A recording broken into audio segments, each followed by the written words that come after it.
Today is February 8th, 1998. We're with Mr. Jakob Ehrlich in Lynbrook, New York, USA.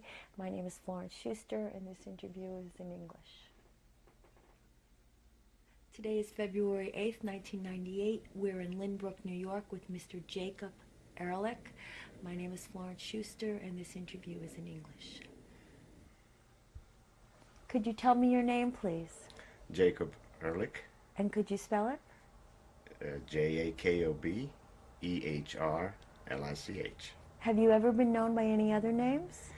Yes, I was known by another name in order to be able to immigrate, so I had to change my name, unfortunately, until I came back to the United States and I recovered my name. And what was that name? I had to change my name to Jakob Ehrlich, which sounded more like a Christian or Croatian name. Otherwise, I couldn't immigrate to Buenos Aires, Argentina. Could you spell that name? Jaksaeric. And when is your birthday? June 28th, And how old is that? 1933. And how old does that make you now? 65 in June. Yes. And where were you born? I was born in Sarajevo, Yugoslavia. And could you spell that, please? Sarajevo is Sarajevo, Yugoslavia. What was your father's name? Isidor Ehrlich, yes. And your mother's name? Esther, or Erna, which she was known as under Erna Ehrlich. And what was her maiden name? Papo, P-A-P-O. Do you have any brothers or sisters? Yes, I do. Could you tell me their names and ages? My sister's name is Rivka, and my brother's name is Simon. And are they older or younger than you? They're younger. My sister is 3 years younger. My brother is 15 years younger. So that makes me the oldest one in the family. Could you tell me a little bit about your home life? What did your home look like? We're going back many years. I have this vivid memory, and many times I go through the past. Sarajevo was a beautiful little town. It quite a Jewish community there. It's a very close-knit community. Most of our people were Sephardim, and of course the language that I remember that my mother used to speak with her mom was in Ladino. Consequently, I have learned some of that, and it just stayed with me forever. We didn't own our home. We rented. My father was involved as a youngster in sports. They married my mother. They later on opened a toy store, which was in a row of businesses in Sarajevo, where most of the merchants were Jewish. And the store was not an enclosed store like you see today. They were exposed to cold winters and hot summers, and it was tough living, but my father always provided, and that's the life I remembered until the war broke out. Could you describe what your home looked like? I remember, as a matter of fact, I went back to see my home. It was always in my dreams to go back, and that was a terrible shock when I went back in 1966. I had my room. It was a large living room. I remember a certain details you always remember. I remember this beautiful Turkish carpet on the wall, which depicted some Turkish motifs, dances, belly dancer, and I always remember that carpet, tapestry, actually wall tapestry. Also, I always remember my dad used to have a room where he used to, it was like a storage for toys, and that was a place I really enjoyed going into without going to visit my father in his store. It was a small house. It was a small apartment, and my father was not. We never really made a lot of money there, but we had a comfortable living, and my mother was very, very good at it. So they used to import toys from Germany and other countries, and that was the way it went until we had to leave. How many apartments were in this building that you lived in? This was three flights, three-story building. Across the hall, my aunt lived there also, and I would say it was about. There was 2 bedrooms and 1 living room in our apartment, kitchen, and the storage room. So it was not a large apartment really, but it was very near where the we call it Vijećnica. Vijećnica was what's now in Sarajevo. It was badly damaged. It's a public library now, but it was an important building where the Austro-Hungarian dignitaries used to, Sarajevo was ruled by Turks for 411 years, and then it was when the Turks were defeated, the Austro-Hungarian ruled Sarajevo, so the influence was very Turkish, and of course, with the Austro-Hungarian, it was modern and modernized, and kind of Western civilization sunk in. But we were close to that building, and occasionally near the Miljacka River, which was 1 block away, and it's a very beautiful city. But this particular, I'm mentioning this building because it was really, it made news when it was bombed and when a beautiful collection of literature was destroyed. So. And when was it bombed? During the war now in 1993 between the Serbs and the Croats. Okay. I'd like to go back to when you were a very little boy. Yes. Do you remember how you sat at the table? Well, I remember Fridays. The tradition was my mother would always light a candle, and she would, I remember her, she would put her hands, say a prayer.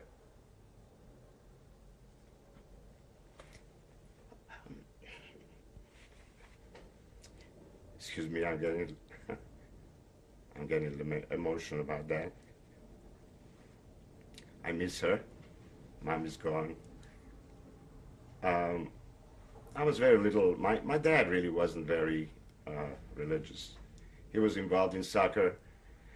I say thanks God for that, maybe, because I owe my life. My family they owe their lives to his fast thinking. The fact of knowing people in the sports field saved our lives. And I say my dad wasn't religious, but you couldn't really say that because we spent all our holidays, reunited with the family. Rosh Hashanah and Yom Kippur we would spend with my grandparents, and the family would get together. It was a nice feeling. Unfortunately, I was very young.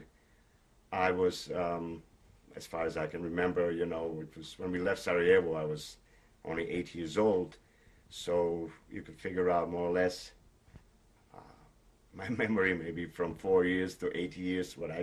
Anything I can tell you here, I gather from those years. I remember attending those first years, as you asked me. I remember attending school. There was only 1 grade that I attended, and I remember it was a small school. My parents didn't own a car. They used to walk me there. It's about half a mile from home, and that's where I started to learn how to read and write. The recollection of my school days is minimal because it was so short. because after that we were always on the run. And that's I just like to find out, what were your aunts and your grandparents' names? my grandparents' name is Simha. Um, Simha, you mean as a married or their Both. maiden? Yes. On my parents' side, my grandmother's name was Simha Atias, and on my mother's name, her name was Rivka Papo. And what was your aunt's name? I had several aunts, several aunts. On my mother's side, some of them I can really not recollect, but I know there was Lotika, Loti. This is the younger sister, and my mother has three sisters. The other two I don't recall, but I do know my uncle. She had only one brother, and his name was Tzadik. Who was the one that lived across the hall from you? That name, unfortunately, I do not recall. It's amazing how there are some blanks in our minds, and I just can't remember that. But she was a good aunt. Not that I. What was your neighborhood like? The neighborhood was Sarajevo was a mixture of majority actually were Muslims, and they were good neighbors. They were good people, and to them we owe our lives. There was Croatians or Catholics, and Serbs as well. So basically, Sarajevo was a mixture of different religions, and we all coexisted very nicely. Nobody bothered us. We had our temple, a Sephardic temple, and a Ashkenazi temple. We had two temples in Sarajevo. We would attend the Sephardic temple. It was a beautiful temple. Tell me about that. While my grandfather was alive, he would take me on Saturday, on Shabbat. We used to go Shabbat. He would take me with him, and I remember having a little talet there, and I reminisce it with truly, it's a nostalgic thing. I think of it, and I did go and visit the temple when we went back in 1966. It was still there, and a million things crossed my mind. It was good to be back and see it again. Tell me what crossed your mind.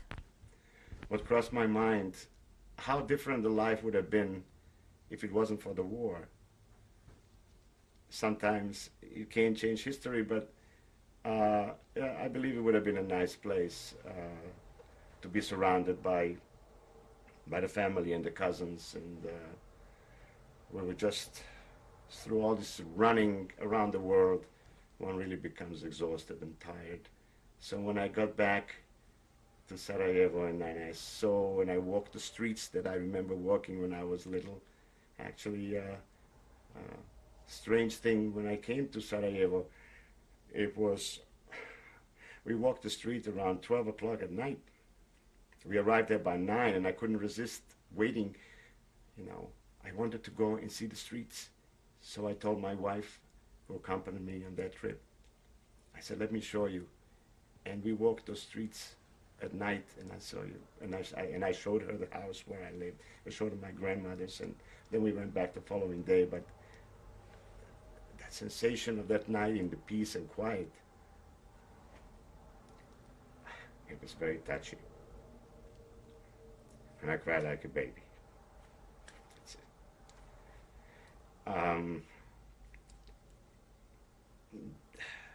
One lives in memory and always stay like that. But I remember better days. They say you shouldn't remember the bad days, but I do. I can't erase them. So. Do you remember celebrating Pesach? Of course. Pesach was celebrated with all the specialties that my mom was very good, was a very good cook, and so was my grandmother. And I, remember the matzot, which was, you just couldn't go out and buy matzot. We made our own. And that was my grandmother was a specialist in that, and we as the kids, we really look forward to that. All the family would get together. Yes, the house, we would get together in my grandma's house, and the house just became too small because of the relatives and going there, and we're always looking forward to the holidays. Yes, but the specialties were Sephardic, and one of the things which I'm very grateful to my wife now, she has learned how to cook all these, whatever she could learn from my mother, So whenever she makes it, it's a holiday again. Tell me about some of these foods. One of the truly one of my favorites is pastel, which is it's minced meat. It's like the two layers of dough, very thin dough. It's like the Greek fila pastry dough, and it's a round dish, usually made round with it's kind of liquid, semi-liquid. It's probably goes back many centuries. And the name actually was pastel. This was one of the things that I really like, and so do my children. When my children get home, they just love to try that. So the tradition continues. The other thing was the burriquita. Burriquita is a small, a little.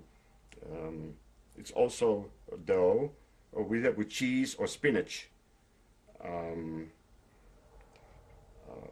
Then of course we have the burek, which is also either made with cheese or with meat. It's known throughout, actually in Turkey, in Bulgaria, where most of the Sephardim settled. Whomever you ask, everybody knows what burikita means, what pastel is, and what baklava, of course, which is a delicacy. It's very sweet. It's made with nuts, and quite a few calories there. You mentioned a dish made with mincemeat. Could you describe what mincemeat is? Onions, chopped onions, ground meat, salt. It is it's cooked, and then you spread the dough. The meat is poured in and covered with another layer of dough, and then it is put into the oven, and it's pure delight. It's pure delight.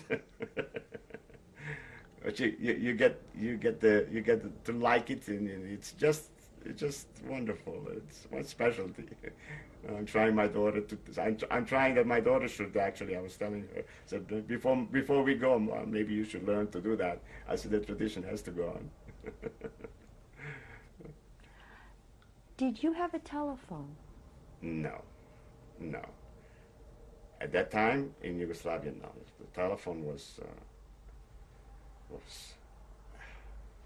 at that time we're talking about 1936, 37. We did not. I don't remember my parents having it in the store or at home. There was no telephone. No. Did you receive an allowance? That's a good question. Frankly, anything I wanted, I just told my parents, toys I didn't need. Allowance at that time was not a common thing. Wherever my parents took me, whatever I wanted, all I had to ask for it, and my parents were good to me. So there was no such thing. We didn't live in such a material world at that time, it didn't need much. So, What kinds of games did you play with your friends? okay. I had, I didn't have a bicycle. Uh, I had a like a motorcycle. It's the one that you uh, didn't have a motor or anything. You know, you just pedal it, and it was just like um, we used to call it romobile, which was standing up, and you would just pedal with your leg, and that was my favorite thing. I used to go around riding that, no bicycle at that time. Of course, winter time, you know, we had the sleds. That was a treat. Oh yes, I did like to play with the soldiers. For some reason, my father used to sell those beautiful made out of lead. There were little figurines, and oh my God, I remember spreading them all over the table, and it was like a staging like a war between. It's a very interesting thing. They say that children sometimes with their games like foresee what is to come. And for one reason, I always associated. I said, you know, it always attracted me to see, you know, because movies at that time didn't go much to the movies. There was just it wasn't the thing to do. Once in a while, you go to a movie, and it wasn't very popular at the time. And there was only one theater, so it really wasn't much. But our enjoyment was in my particular enjoyment was in setting up those soldiers on the table. It was the cavalry. It was the Turkish army and the Austro-Hungarian army, and it was beautiful figurines. I understand this became to be a collector's item, and I have seen how, you know, it's strange. Whenever I see those little soldiers, brings me back, brings the past back to me, and I said, gee, I used to play with those, and it was such an interesting thing to do. And as a child, as I said, look what came to be after that. Like the children could foresee a big war. Maybe somebody was telling me something at that time. But that was my favorite pastime. I really enjoyed that. Maybe I should have followed the military career. How did you know you were Jewish as a child?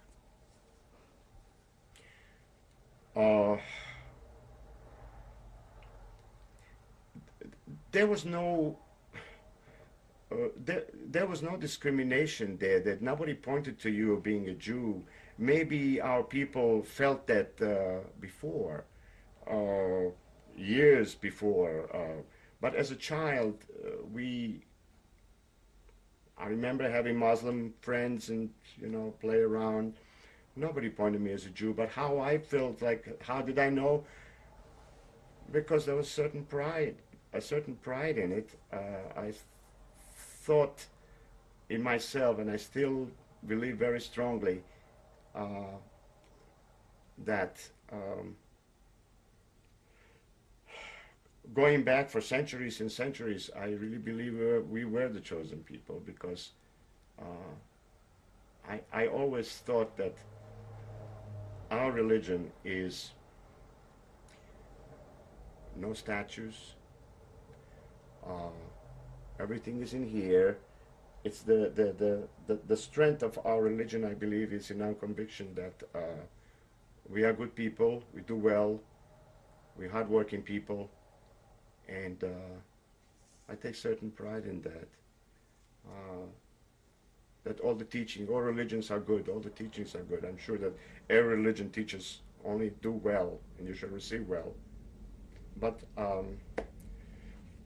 I was just brought up that way. Not, again, I must stress that my parents were not very religious, but we knew when to stand for when our heritage was threatened. So I will always be proud what I am.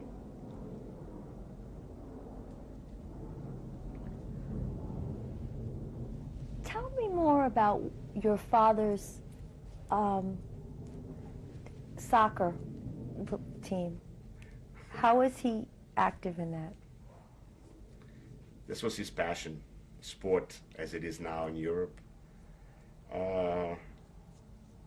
Unlike the United States, with such a diversity of sports, at that time in Yugoslavia there was very few sports, and the main sport, of course, was soccer. I must say, God bless soccer, because when I think of terrible places that I could have been and how I could have died, and when I think of soccer, that was the key to our salvation. My father was involved since he was a youngster, and the rivalry was there between the Maccabi soccer club where he belonged and where he played, and he had friends that were Serbs and Muslims, and they used to play the Muslim team, which was called Jealous. Their flag, their colors were green, and Maccabi, of course, was blue and white, and there was a rivalry, but always camaraderie. There was always friendship. There was always good relation,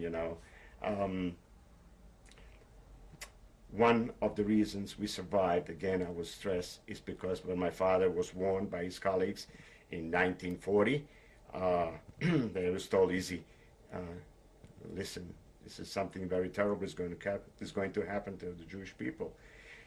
Here in Sarajevo, he says, you better get your family together and spread the word around, and you have to leave. And my father did that, yes. What do you remember about that time, about when things started to change? Did things start to change for you? As a child, I couldn't tell of any changes except that I missed my dad when Germany attacked Yugoslavia, that my dad wasn't home. My father was in the military. And then I remembered when my father came home, I remember distinctly his uniform. He was corporal. Let's go back a moment. Yes. Tell me when your father was called to go into the army. What happened? My father was called into the army, and he was told that they were heading towards an area where they expected the German attack. I haven't seen him for about 4 months. How old were you? I was 7 years old. 7 years old, yeah. Do you remember what he said to you before he left? Everything was so fast.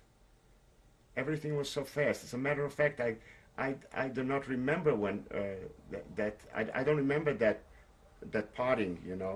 All I remember very well the joy of seeing him back, and he was telling me that during that it was such a